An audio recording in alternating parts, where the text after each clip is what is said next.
Hola, hola. Hola. Hey, chef.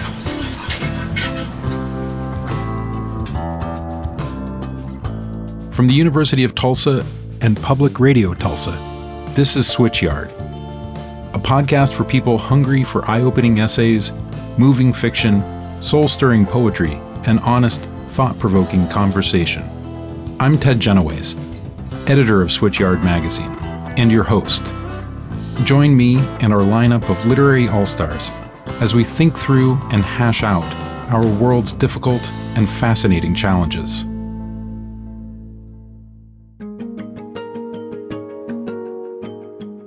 In September, I had the chance to travel to Minneapolis with Theodore Ross, the editor-in-chief of the Food and Environment Reporting Network, a nonprofit news organization based in New York City. Ross and I met up for dinner at Owamni, which won the 2022 James Beard Foundation Award for Best New Restaurant. It's a whole menu made from ingredients used by Indigenous peoples in North America before the arrival of white settlers. Sean Sherman, the chef and owner of Owamni, who is Lakota Sioux, calls this decolonizing the kitchen. We had delicious elk tacos, earthy grilled sweet potatoes topped with a maple chili crisp, and a rich, buttery smoked bison ribeye. Sherman burst onto the food scene when his book, The Sioux Chef's Indigenous Kitchen, won the 2018 James Beard Foundation Award for Best American Cookbook. That's Sioux Chef, S-I-O-U-X. Get it? Since then, he's become the toast of the restaurant industry. He recently won the 2023 Julia Child Award. But Theodore Ross wanted to talk to Sherman about more than just the food. He wanted to hear about how Sherman is seizing this moment to effect political change, and what it even means to run a political restaurant. So the day after we had dinner at Owamni, Ross sat down with Sherman in a small room in the basement under the restaurant for a conversation. A longer version of this interview appears in the winter 2024 issue of Switchyard magazine. You can order a copy online or read it on our new website at switchyardmag.com. Hi, Chef. I'm Theodore Ross from the Food and Environment Reporting Network. Nice to meet you. Nice to see you. Thanks for coming. So here we are at Owamni. This is the entranceway to give you a showcase of where we are. This is a map of Minnesota and all the waterways. We have the Mississippi River that comes down. You have the Minnesota River that goes up this way. And where these two rivers meet is called Bedote, and it's a really sacred space for the Dakota people. Owamni is the true name of this place that we're standing on. Where we are, there used to be this wonderful waterfall, and the original waterfall was about 300 feet across and about 40 feet down. In the Dakota language, the name of the waterfall was Owamni Yamni, which meant place of the falling, swirling water.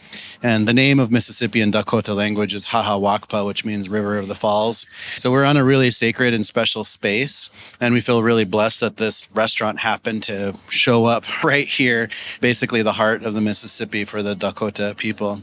So here we are, and we greet people with this obvious sign. It just says, "You are on native land." And you can't miss it. It's bright neon. Yeah, that's right. Exactly. And just a little reminder, we have our James Beard Award for winning the best restaurant in the United States last year, which is obviously a big award. We have some sage, and our staff smudges basically every day before service, a couple of times a day. So they burn some sage, and it's just a nice little ceremony to have to start your shift with. We're something unique because it's not typical to find a Native American restaurant out there, even though no matter where we are, we're on Native land. And we have a wonderful staff. We have over 100 employees over here, and about 70% of our staff identifies as Indigenous. We have an open kitchen, so you can always see people just bustling around. And I can smell right now something smoky. Is that the smoked bison I had last night? Yeah, probably, because they usually have a little smoker rolling, and there's some meats and vegetables and things like that going, and everybody's just busy. I'm excited to see the kitchen. So we'll just kind of wander back through. We'll come through the back end. We'll pass through the dish pit. Yep. So we'll just take a peek back here. Hi, guys. Big open line. Everybody's just constantly always busy, shifting, hustling. And we typically have 4 people working back here at one time. And this is the rice, the wild rice? That's the true wild rice. And you can tell the difference because if you've cooked wild rice from the grocery store, you usually get the black stuff, which cooks forever. And it's just a completely different thing. But this rice is all from Minnesota. And it's just a really special situation because it only grows on these Great Lakes around this area. How is it harvested? We're getting hand harvested rice. So what happens with this rice is they actually go out in canoes and they'll have one guy push the canoe through the reeds of all the grass that's sticking up above the water. And they have a guy in the back with 2 big sticks that they just call knockers, and they'll pull some reeds over with one stick and hit the other stick with the other one, and all the rice seeds drop into their canoe. And they just do that over and over. It becomes really rhythmic. It's just kind of a doosh, doosh, doosh. And then they just fill up their canoe, go back to shore, and then they have a parching station where they just slowly churn it over a wood fire to kind of toast it a little bit. It releases the chaff on the outside, and then they winnow it and get all that stuff to blow away, and you have this perfectly beautiful wild rice. It was delicious. I had it last night. I almost got 2 orders of it. It was really good. Yeah, it's just something super unique, and you typically don't find it in grocery stores. You can find it around Minnesota, but you're not going to find it pretty much anywhere else. And Joe, you're cutting up some bison? Masada. Yeah. For some tacos. You're processing some squash. Hola, ¿cómo está? So it's a tight space, but we pump a lot of food through this little kitchen, and it's just always constantly churning and boiling and turning and all the things.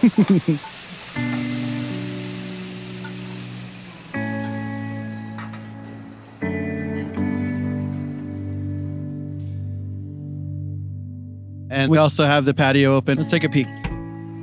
So we have this space too. You just get this beautiful view, and it's just a really great space.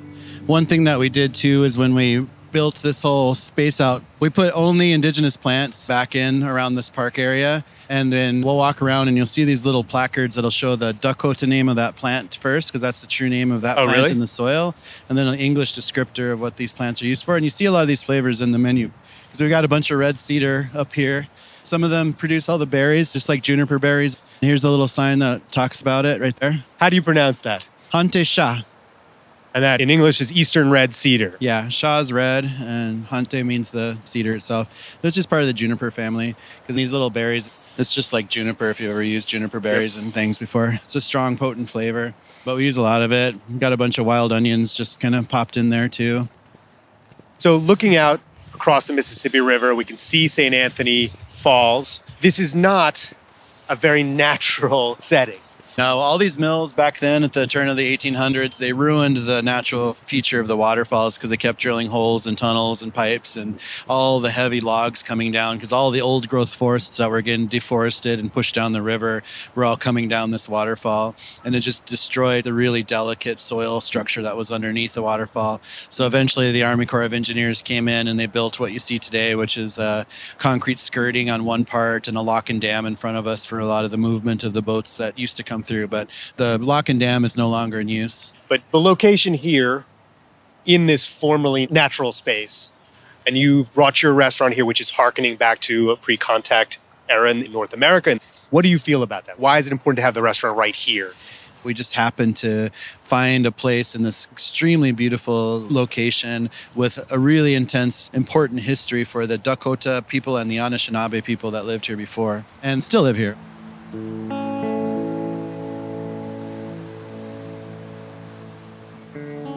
What does decolonized food mean? What does that term mean? It's a lot to unpack. A lot of this came from my own philosophy on what decolonization means. So to really understand that, I had to understand what colonization meant. So like colonization is the policy or practice of acquiring full or partial political control over another country, occupying its settlers, exploiting it economically. You can boil that down to just exploitation for profit if you really want to. And we see colonization in many forms happening still today, with education, with food, with whatever. So for us, it was understanding what happened here in America for American colonization, and particularly because I grew up on Pine Ridge Reservation and I'm enrolled with the Oglala Lakota Sioux tribe. We were still battling the United States government up until the late 1800s. We kind of still are, really. When I started looking backwards in my family history to understand why did I not have any education about my own Lakota foods? Why was that a piece missing? And why did I not have access to any Lakota foods growing up on Pine Ridge? We had a very small group of things that we had that were still Lakota food, like the timsala, which is a prairie turnip that's still harvested. We harvested choke cherries. But typically on Pine Ridge, when I was growing up in the 70s and 80s, we had one grocery store to service an area the size of Connecticut. And I grew up with the Commodity Food Program, which was just a U.S. government food relief program. So I grew up with a lot of government canned vegetables, which are packed in sodiums, and canned fruits, which are packed in sugars, and lots of carbs like powdered milk and government cheese and cereals. And it's a very unhealthy food base, and it really has nothing to do with us as Lakota people. And there's a lot of tribes out there, not just us, that have that same situation. When I became a chef later in life, just having the realization that I didn't know anything about my own Lakota food, but I knew I could name hundreds of European recipes off the top of my head in European languages. So it forced me to understand the history of what happened to us as Indigenous peoples across North America, especially in the lower 48, and just really looking at the immense diversity that's out there and really trying to understand the value of the Indigenous knowledge that's out there, the diversity of that knowledge that's out there, the relationship that we can regain and reclaim with the plant world around us. Because the Western diet's pretty much completely ignored most of what is North America when it comes to all these plants and all these flavors and all these foods, and how tribal communities have been surviving for countless generations utilizing these food systems, just knowing what to do with the world around you. So when we're talking about decolonizing food, it's really taking a step back away from those policies and practices of colonizing, of exploiting something for money, and taking a look at how can we as Indigenous communities start to reclaim our identity through food, start to reclaim our health through food, and start to really understand the importance of reclaiming the knowledge of our ancestors to apply it to now, and taking steps to actually evolve ourselves into the future instead of being held down, assimilated, homogenized, whitewashed, all these things that are still happening in today's world right now. How does decolonization work in the dining experience at Owamni? Part of the values and just intentions that we have with the restaurant was trying to do something a little bit different. We try and prioritize purchasing from Indigenous producers first locally and then nationally. And then our tier goes down to supporting local BIPOC producers and then just local producers around us. And then we buy organic at the very bottom of that whole scale. But mostly we're trying to purchase what we can from Indigenous food producers and build a lot of recipes and try to make recipes and menus that really showcase a particular land space and culture.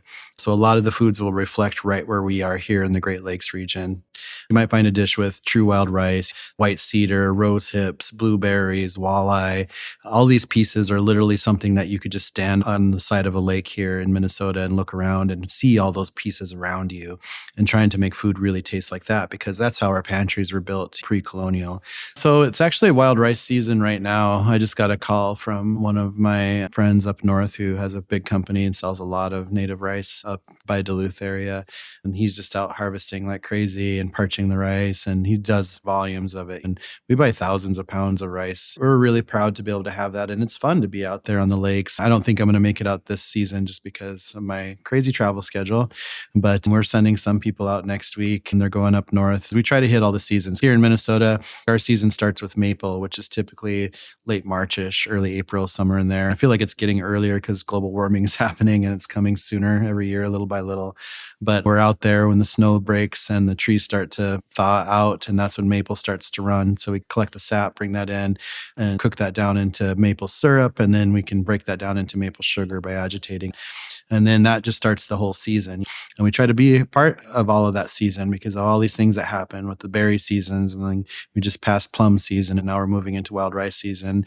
Then it's going to be harvest season with all of the things coming out of the ground. So it's really important to stay really close to how the seasons work and when the foods are coming through, especially of your own region. We try really hard to showcase other regions. So we might have a dish that's more focused on the Southwest or a part of Mexico or way up in Alaska or the Pacific Northwest or the East Coast. We're not trying to fusionize all these different cultures everywhere. And we're not trying to cook traditional foods. I always say we're not trying to cook like it's 1491. We're trying to showcase what's possible moving forward. Like, what does modern Indigenous foods look like right now? And just building a new stepping stone for the next generation of people to see what's possible. So there are over 35,000 Native Americans of different tribes living in the Twin Cities. How do they respond to the food at Owamni, which is a fine dining expression of different parts of their cultures? Yeah, it's been a place where people come for a lot of celebrations, and we've seen a lot of different kinds of emotions coming here because it's an unusual restaurant. You don't see this kind of restaurant anywhere else. There should be native restaurants all across the nation, and we're not quite there, not quite yet. We've gotten a lot of praise, we've gotten a lot of support, and we feel really, really good about that. And people really do have good experiences when they come here. But the restaurant, for me, it's a model of what we're trying to build because I see the restaurant as something that creates a lot of cash flow. Like restaurants don't make a lot of money, but they move a lot of money through it and push a lot of food product through it and have that purchasing power to purchase large amounts of these indigenous food products to feature them and really tell true stories through that at the same time and the job creation. So I use the restaurant as a tool to further indigenous knowledge, further indigenous food access, and showcase what's possible. So another chef who lives here, Yia Vang, who's a Hmong American and also a James Beard Award winner. And I know that occasionally online, he'll get criticism from people in the Hmong community saying, oh, his cuisine, it's maybe too expensive, or it's catering towards white people and the European mainstream, or even in the worst cases I've seen where they say, well, that's not Hmong food. Have you ever had that kind of experience with what you're doing, which is very sophisticated? Yeah, I mean, there's a lot of opinions out there. Social media can be a beast of its own sometimes. So we've definitely been targeted for this and that on some points. But really, we do have very accessible food. With the nonprofit, we've done a lot of food relief. During the pandemic and right after the George Floyd situation at the Food Lab, we were doing 10,000 meals a week and sending food to 9 out of 11 tribes, serving only healthy indigenous foods in the same vein and philosophy that we utilize by cutting out colonial ingredients and removing things that Europeans brought over here like dairy and wheat flour and cane sugar and beef and pork and chicken, and just getting healthy food out there to people to help normalize that particular situation. And we have this food truck. You can get a really low price taco for less than $15 easily. You can do the same thing at the Food Lab. There's a little lunch counter inside the market, so you can grab some nice lunch and it's not going to break the bank at all. We're working to get food to people that really need it. I'm hoping to do a lot of pantry boxes just to get food out there to people in need, along with a lot of education on what to do with these foods. Because a lot of people might not know what to do with a pound of dried corn, for example. So we want to teach people different ways that they can cook them and different recipes they can utilize that are easy to do at your own home. What you're doing with the restaurant, as you said, you're not trying to recreate 1491. So in a way, it is very strictly traditional, but it's not authentic. And I wonder how you feel about the idea of authenticity when it comes to the food you're making. I think we've created our own philosophy, and there's other native restaurants out there that have created their own philosophy, and that's okay. I think it's a good time for indigenous peoples to define what their foods are right now. They don't need non-indigenous academics telling them what their ancestors ate.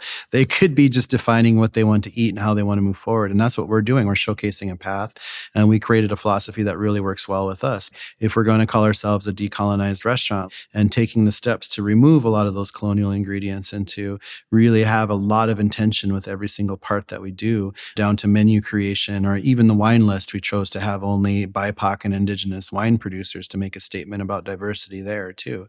And again, it's just being intentional. I think there is an intellectual sensibility to how you present the food and certainly the way you talk about it. And you seem to have a nearly encyclopedic knowledge of indigenous ingredients and the food ways of the North American continent.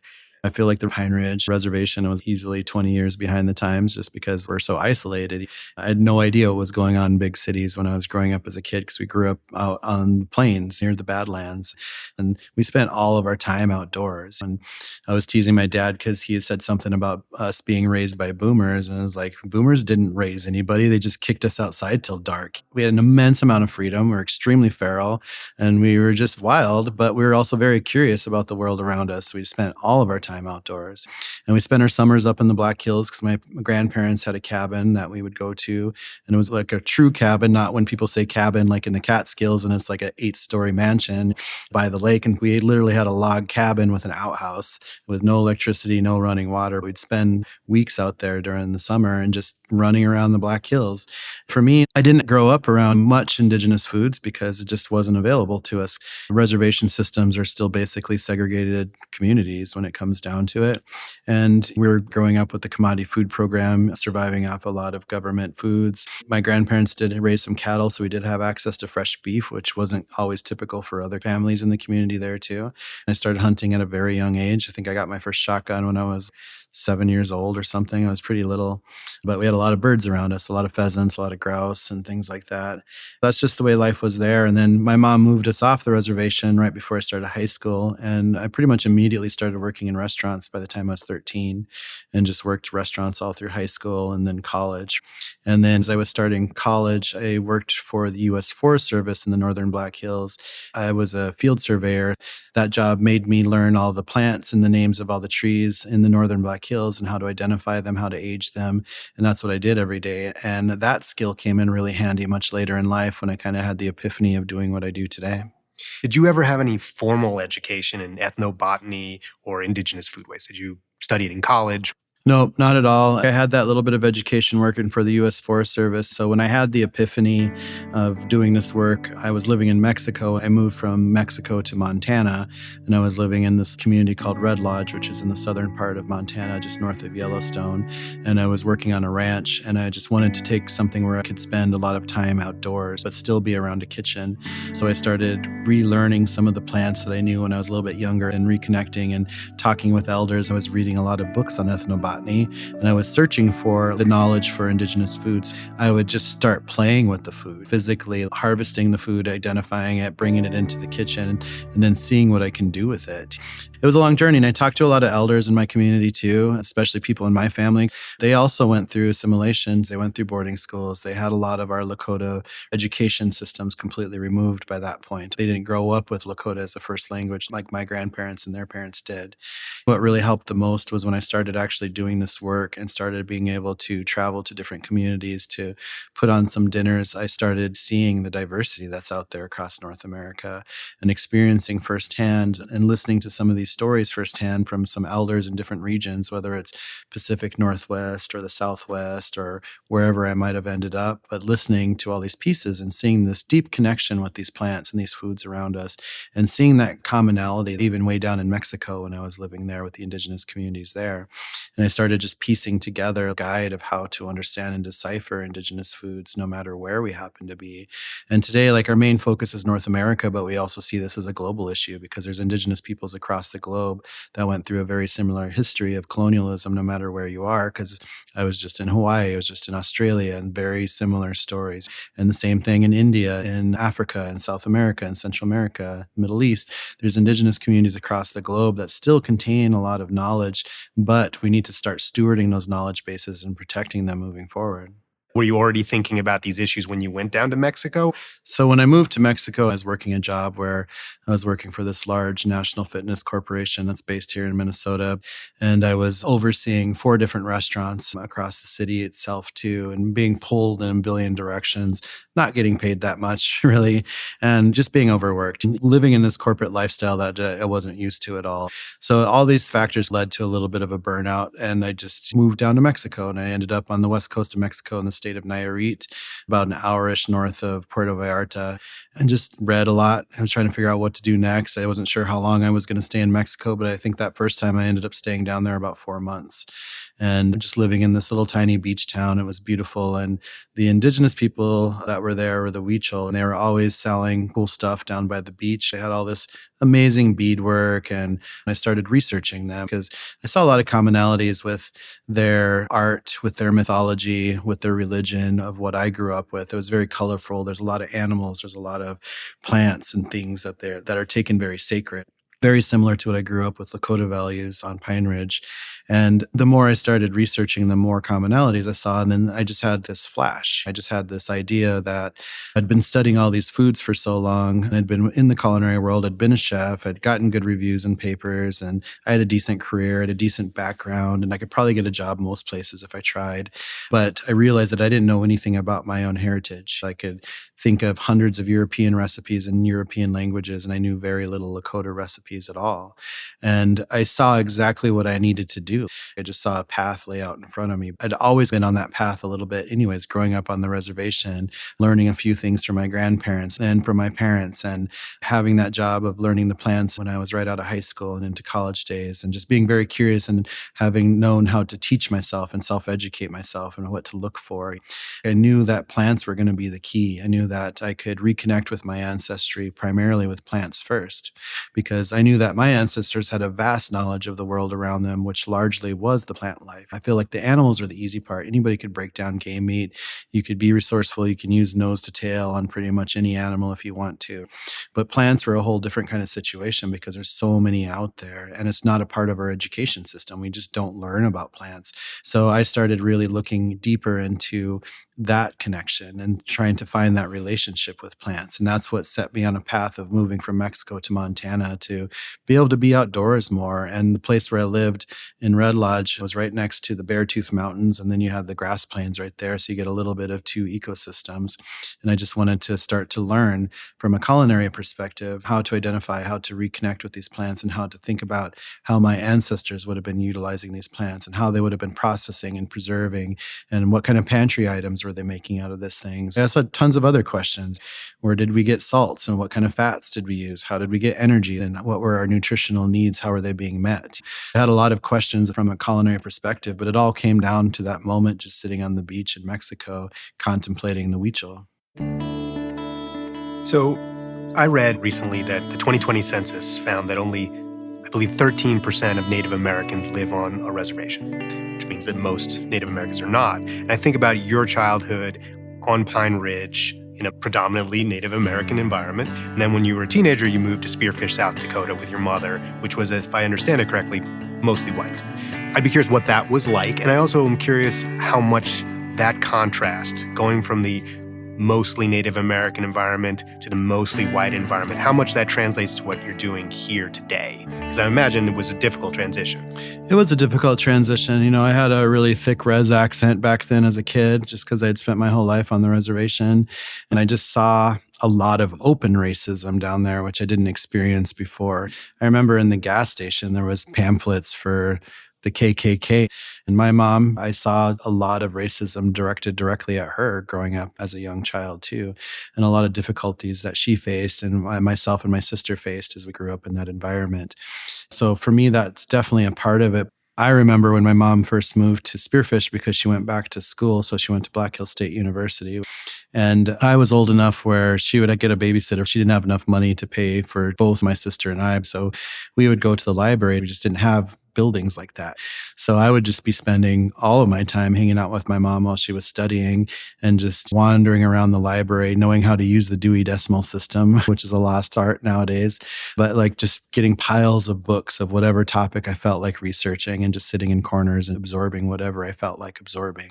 To me, that connection to education was something that was really special that I still really look kindly back onwards, of having that moment in my life where I got to have that opportunity to really see the abundance of knowledge that one little building held. That's a great story. But I'm also curious, do you feel like, in a way, that Owamni is a bit of a poke in the chest to that difficulty you experienced in Spearfish, that open racism that you saw? You're beyond that now. You're bigger than that with this restaurant. And it's not just that it's a successful restaurant. It's a successful restaurant built on your identity as a Native American. Yeah, and it's not just me, because I don't take this as an egotistic situation. It's a part of my life, yes, but I just see the insanity of making a restaurant like Owamni and having it be so unique. Why don't we have Native American restaurants in every single city and every single region? It's because of the intense racist American history that we went through. So it is standing up. It is utilizing this platform to make a strong statement. I think it's really important that we can't ignore what happened to Indigenous peoples in America. So I want to ask you about the name the Sioux Chef. And first, I'm curious how you came up with that name, but I'm also curious if you ever thought about it in the context of how stereotypes work for Native Americans. Did you ever have a concern about that by using the name the Sioux Chef? I just started using the Sioux Chef, and it was just a play on words. When I was trying to think of a restaurant name here in Minnesota, I was looking for a name that might have crossed over between Dakota and Anishinaabe to be more inclusive of both of those cultures, because I knew that the word Sioux was made up anyways. It's a shortened version of a longer word that's not a Sioux, and it's part Algonquin and part French. So it's like two languages coming together trying to describe a third party that they don't know anything about. And there's a couple of different meanings of what that word means, but they don't really know either. So one meaning is little vipers, which they would say like maybe we were jumping out of the grass and biting people. I don't know what that's supposed to mean. Or the more plausible ones meant people who spoke a different language. I don't call myself Sioux particularly. I did grow up on the Oglala Lakota Sioux tribe on Pine Ridge, and that word was flown around a lot. But we would say we're Lakota. And if we knew we were Lakota, we could say we're Oglala on top of that, right? Because it means specific things. But it made sense because I thought it was a funny play on words because the Sioux Chef. It's just like you live in a kitchen. I grew up in the kitchen, and Sioux Chef is the second in command. And it was easy to understand what this meant. If you look at the logo, it's got to have something to do with native, and it has the word chef in it, so it must have something to do with food. It just seemed like the right choice at the right time. I founded my business, The Sioux Chef, in 2014. I put out the first Sioux Chef Indigenous Kitchen cookbook in 2017 and won a James Beard Award. And I started working on the nonprofit, which is NATIVS, North American Traditional Indigenous Food Systems, where Indigenous Food Lab happens. I'm curious how you feel about the idea of embracing Owamni as a political restaurant and a political venture as a restaurant. Yeah, I think that I do have this responsibility to really utilize this voice correctly, because I could just focus on myself. I could sell out. I could just make this a brand and pop a bunch of Sioux Chef restaurants all over the place. There is a path for that. There could be a Sioux Chef TV show, Sioux Chef books, Sioux Chef shirts, but that's not what the purpose is. This should have already been done. We should have Native American restaurants all over the place. It shouldn't be so unusual to find a Native American restaurant on Native land. We should be really focused on the regional foods of North America, and we can't erase the Indigenous storyline behind all of that, even if it's something shameful for the United States government to talk about. We should be a part of it. It should be embraced no matter what. So it's really important to talk about these hardships that we went through and still go through as Indigenous peoples, to talk about assimilation, to talk about genocide, to talk about all these things that are true parts of American history.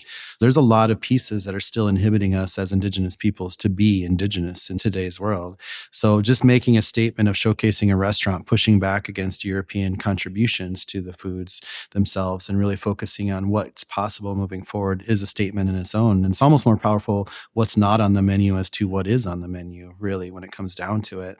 And it is mission-based. The restaurant is the proof of concept that this can be done, that we can have a Native American restaurant in today's world with a lot of intention, with a lot of visibility, and we can do it well. We can pull it off, and we can be popular even within non-Indigenous communities.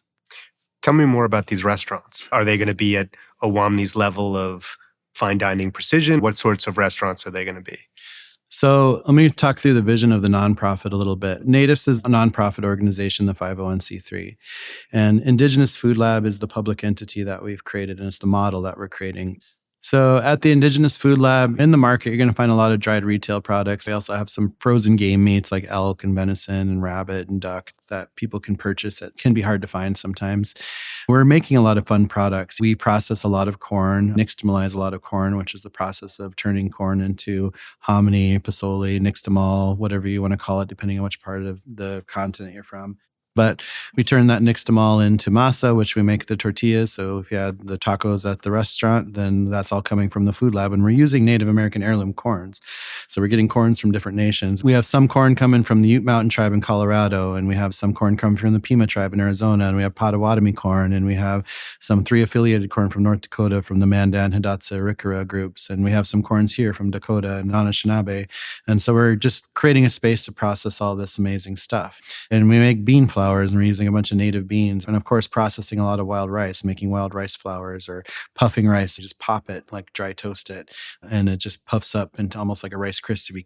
We're making a lot of teas at Owamni. If you look at the tea list, like everything is indigenous plants from here, especially from around Lake Superior, like cedar and sumac and wild rice and Labrador and hyssop and mints and all these things that you could just find walking around the forest around the lake up there. We're having a lot of fun with just a lot of these products. And we have a small garden space here in South Minneapolis that's owned by the Indian Health Board. And we raise this garden that's called Mishkiki Gitagan, and it just means medicine garden in the Anishinaabe language. And it's a place where we're growing hundreds of plants there, and we're using that for seed propagation and for education. And we're able to bring some of those into the restaurant sometimes, into the food lab. And we're just creating a space to have fun, to see what's possible and see where it takes us. And one of the things we've done is also got USDA licensing to be a micro to medium-sized co-packer to help get more indigenous food products out there on the market. And we just finished a pilot project where we helped a native nonprofit locally here create an indigenous baby food. And they brought us all this heirloom squash that they grew themselves. We processed it, packed it, and we have this beautiful little product that they're able to utilize for themselves however they want to. And we want to do that with other products and help people get those steps to build up into bigger production, to see the success of these things actually happening out there. Our goal is to just be a regional center point to work directly with tribal communities and indigenous entrepreneurs around us. We want to help indigenous entrepreneurs grow their businesses, whether it's food production or catering or food trucks or restaurants or whatever it might be. And we also want to work with the tribal communities themselves and just make sure that they have some kind of indigenous food operation so their community has access to healthy indigenous foods, whether it's a small catering operation in some kind of community center or a full-scale restaurant like we have at Owamni. We just want to be a support center to help grow more of those. And we're using this place here in Minnesota as a little bit of both, because we have the food lab where we can do a lot of training and development, and we have Owamni, which could be on-the-job training right here. Then our goal is to replicate ourselves. So we're already working with groups in Montana right now to open up another food lab in Bozeman alongside MSU, where we'll have a food lab with some kind of market space. And every market space we creates a new distribution point to move more food around that region, and to have some kind of public eatery, which could be a full-scale restaurant, just like Owamni. And my goal is to put those restaurants into high tourism areas, because typically those touristy areas are devoid of any kind of culture, but there's a lot of cash flow there. And we want to put a restaurant where we can create a lot of jobs, we can move a lot of food product through, and we could create some place that really is accessible to people to learn about true culture and really understand the foods and the tribes around that area. So behind Bozeman, we've got Anchorage, Alaska, Rapid City, South Dakota, Oahu on Hawaii, and we're going to continue to expand outwards and grow. Eventually, we can cross colonial borders. We can be in Canada. We can be in Mexico. Eventually, we can be all over the place. It can be in South America. It can be in Australia. It can be in Africa. It can be in India, wherever it might land. We're just trying to build something that will outlive my lifetime and set up a structure and a foundation for future generations to steward indigenous knowledge, to steward indigenous food knowledge, and particularly food systems, and help to grow a demand and understanding and a need for indigenous foods, especially amongst indigenous communities, and to get tribes to break free from having to be reliant on government foods, because the last thing we need are senators and politicians deciding the fate of our food and education, especially for people of color. We should really be taking that power back and giving people the tools to be able to do that. When you talk about creating food sovereignty, creating healthier food for Native Americans, cutting off the dependence on the government and maybe giant food corporations, it's something that's obviously a laudable goal, but it's not that easy to do in a modern setting, and not just because of the government and because of racism, but because of marketing. If you grow up in the United States today, whether it's on the farthest, most rural reservation or in the biggest city, the food that you're going to have access to is going to be maybe pizza or Doritos or hamburgers or whatever you may have. And that food is there because of marketing, but it's also because people like it, right? Mm-hmm. So if you are bringing out this food that's very healthy and very new to people and it's traditional, how do you get a Native American kid to want to eat that food rather than like Domino's? Yeah, and I think that we have to start them young. We're working with the school system on Pine Ridge Reservation called Red Cloud School, and we're helping them to develop healthy food recipes for their school system. And I went in there last year just to check out and realized that most of their kitchen equipment was from the 70s, like it's basically as old as me, and nothing had really been revamped. So they didn't even have the tools they needed to even do healthy indigenous foods. So we partnered with them to start to buy some kitchen equipment so they can actually start to do some of that that stuff. Then we're going to start training them and developing some recipes, putting those recipes into the language. We've seen that we have had impact on tribal communities where we come in, and this has been kind of new to have like this healthy indigenous food in the style that we do, right? But people feel good about it. They're proud that it's got their name, that they have a cultural relevance to it, that it means something deeper than just grabbing a Hot Pocket out of a gas station or something like that. And people can feel the difference. If you eat a big meal at Owamni, you don't feel bloated. You don't feel like your stomach hates you because you just had like a 6,000 calorie hamburger or something like that. You just feel good and clean. And that's how we should be eating. And we don't have to use the term healthy. We're just making it indigenous, and we're finding that people are really connecting to that particular piece. Our food is gluten-free, dairy-free, sugar-free, soy-free, pork-free. It's like all these fad diets try to get to, but we just happen to be the indigenous diet of North America. And we're hoping that some of the tribal communities could really take a hold of a lot of their own food laws to make sure that they are putting a lot of attention to bringing these foods in, getting these kids early on to be very proud of these culturally relevant foods so that they have access to them and not to have it be an oddity or just at ceremony sometimes. And have fun with it, to be creative with it, to evolve it into the future, to make really fun, interesting foods with it on scales. We could have high-end restaurants to the food truck out front. So there's a whole bunch of things that we can do to get people to be very proud. And, we chose early on not to do fry bread, for example, with the food that we did. And it was a tough decision because it's something that I grew up with. Let's describe fry bread. Now, I'm a New Yorker. I know what fry bread is. I've never had it. Okay. It sounds to me sort of like a zeppoli without powdered sugar. Fried bread is literally just what it sounds like. So it's a flat piece of dough, and depending on where you're from, there's different styles and different traditions around how it's made. But it's something that became a staple in a lot of tribal communities. And if you go to any powwow around the United States, you're going to find fry bread vendors selling fried bread, Indian tacos, Navajo tacos. But this particular recipe, if you look at the history of it, comes from the government. It comes from military forces. After Indigenous peoples are being rounded up and forced marched into areas and given subsidies and given commodities like bags of flour, bags of salt, bags of sugar, vats of lard. It was an old military thing to make a very simple unleavened dough and to just throw it in some fat and fry it up because it tastes good and it's quick and easy and you don't need much. You just need water and flour. It could be as simple as that. But it becomes something that became really ingrained because it becomes an oppression food. So a lot of communities had to survive off it. And a lot of families are very proud of fry bread in their family history. A lot of people are very proud about their grandmother's fry bread recipe. But we chose not to go with it because it really doesn't have much to do with us as Indigenous peoples. It's a product of colonialism. And we could do so much better because it doesn't showcase the diversity that we have. Because that one piece of food shouldn't identify every Indigenous community across North America. So one of the things you've talked about a fair amount is taking pride in Indigenous foods. And obviously that's important. If you're going to change the perceptions of Native American foods within Native American communities, you have to take pride in it. But I also think there's a point that's connected to it. Pride is public and nostalgia is private. So how do you create Native American foods that people can feel nostalgic about in a personal way?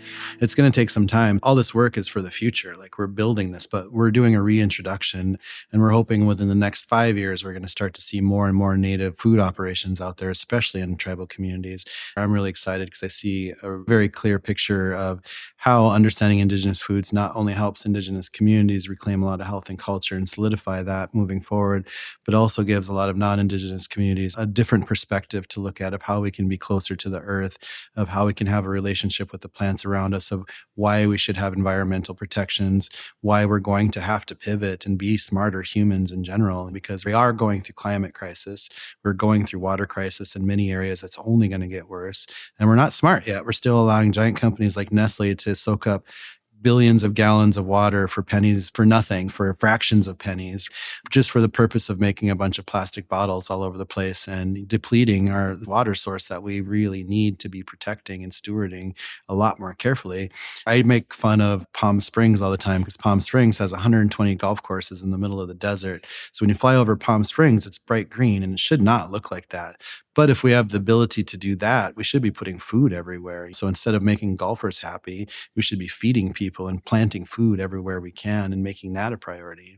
I was just with Jose Andres in DC like a month ago, and we were just walking down the street and talking about all this work. And it's crazy, but he has so much influence. Like countries are talking to him. He's like, I don't know why countries are talking to me. I'm a nonprofit. They should be fixing these things, not relying on me to do this work. They have the money, they have the power, but he's got that power. He's moving forward with a lot of intention, and I really respect that because he's feeding people and when people really need it the most. And he's got a plan, he's got a vision, and it's working, but he's got more work than he's probably able to do because people want him to fix the world, and that's not his role particularly. He just wants to help. And that's all I want to do. I just want to help. I just really want to see this happen because it's not about me. If I have to build this persona up for good, I'll do it that way. But I prefer to just get this work done and to create a huge group of highly skilled people to do this and take over this work eventually and to take it further than I can. Chef Sherman, this was an education. Thank you very much. Thank you so much. Thanks for listening to Switchyard. I'm your host, Ted Genoways. If you liked this episode and you want to support our podcast, please share it with your friends, post about it on social media, and leave a rating and review. Switchyard is a production of the University of Tulsa and Public Radio Tulsa. Thanks to our partners at FERN, the Food and Environment Reporting Network, for their support of this episode and Switchyard Magazine's special food issue. You can order a copy of the issue on our website at switchyardmag.com. We made this episode with executive producer Marianne Andre and Charles Lipper and Casa Lee at Volubility Podcasting. Thanks as always to TU President Brad Carson.